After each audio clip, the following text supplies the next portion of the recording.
We've been following your work for a really long time, and appreciate everything you do. Last week after the bridge collapsed, the Key Bridge in Baltimore collapsed, one of the first things we noticed was that you tweeted out on X, or X'd out on Twitter, whatever it is, that was maybe done on purpose, that intelligence sources were telling you that something nefarious happened there, which is interesting because as soon as it came down, the authorities were claiming there was no evidence of anything, of any kind of wrongdoing at all. Yes, which was odd, right? Because they hadn't had time to investigate. So for the authorities to make a definitive statement about anything was unusual, especially when you look at the nature of what happened. And when I was talking to people, some of whom had worked in Baltimore for 30 years, and had worked in maritime terror attacks and, a number of other areas where they had direct knowledge and expertise. Mm-hmm. Others that work in critical infrastructure and for the government who are still, on active duty. So it was odd because I wasn't trying to contradict the official narrative. It didn't, the people that I was in touch with were so knowledgeable and accurate and in a position to know. Some of them still, on active duty in the intelligence community. And I know that that's what they were reporting. And so it was just very strange to me. Yeah, very. Tell us about some of the peculiar things that happened that led these people to believe that it was done on purpose. Okay, so, a lot of people, including myself, before I really embarked on this process, don't know a lot about the maritime, shipping industry or about hazardous materials or any of those things, right? Mm-hmm. Because there were a lot of people online who were dismissing this and underplaying it and acting as if the Port of Baltimore isn't that significant and this is just a small thing and it's not much. So that was the first major red flag because, that is the second busiest hazardous materials corridor for the United States of America. It's the most important strategic corridor for the Eastern Seaboard. It's where, when you talk about hazardous materials, you're talking about refined fuel and diesel and propane gas and oversized loads, chemicals, flammable materials. This is the engine of the economy. Right. Not only that, but it's critical to the city of Baltimore. It's where $12 for every $100 that comes into that city's economy comes from that port. Mm-hmm. It's also, if you look at it, it's not just the corridor that it's the I-95 corridor, right? That's along the that's on the road, but it's also the shipping corridor that runs underneath. And this port is critical. A port is like an airport. You may have ships that come from further away. They take longer to get there. But their slots are, this is done like clockwork. And so when you have a disaster on the scale of that bridge, which is collapsing, which is, it wasn't just that the bridge was collapsing in one part.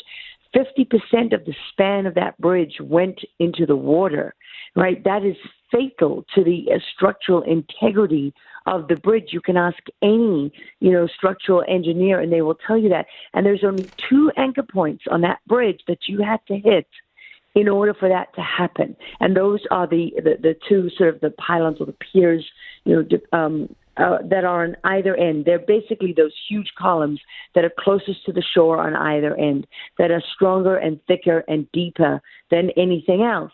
And, I did speak to some people who had been present on that bridge when it was opened in the 1970s.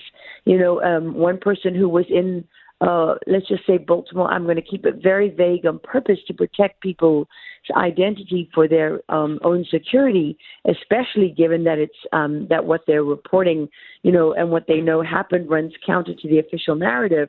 And so, what they knew instantly when they saw this, one person in particular, he knew instantly that from the very first moment that he saw that ship, he knew it wasn't inside the channel, which is where it has to be when it's on course. And for, multiple intelligence professionals, some of them still dealing directly with this attack, they knew the moment they saw it that there was a technique that we are very familiar with because, we carry out this technique on foreign battlefields, and it's called spoofing, where you spoof the GPS signal that is on that ship. Doesn't matter how old that ship is. Everything that we do today has a digital system that is put over the analog systems. I mean, that's running this kind of equipment. And so what happens is that the harbor pilot, because when a ship goes into a port, it is governed by maritime law. I mean, all of this is set in stone under maritime law. Mm-hmm. So because there are, unique maneuvers that have to happen inside of a harbor that are difficult, you need to know that harbor, that port very well, right? So the harbor pilot will take over. And that happens at a certain official line. It's not a simple process. The harbor pilot boards the ship. He goes up to where the captain is. But this transfer of power, really, in a sense of responsibility, happens between the captain and the harbor pilot. They have to state certain words that are written and mandated by maritime law. That official handover takes over. The harbor pilot is the one that then deals with the ship when it's in port. It then offloads everything, all of its hazardous materials, cargo.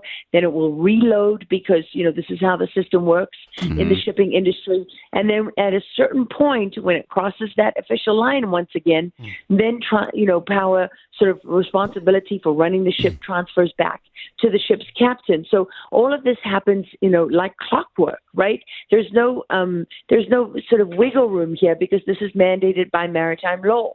And when you see that ship that, from the very beginning of that long video, it is already not in the channel. So at that point, the speed of the water, the weight of the ship, all of these things are dictated by physics.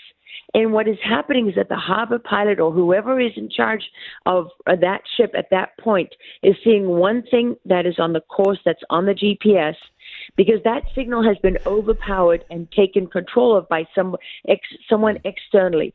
And yet what the crew is looking at doesn't match what they're seeing on the GPS. And now when you do this in the middle of the night, you do it because the crew is looking in front and they're like, wait a minute, this doesn't look right. But then they're looking at the GPS and they're like, but we're on course.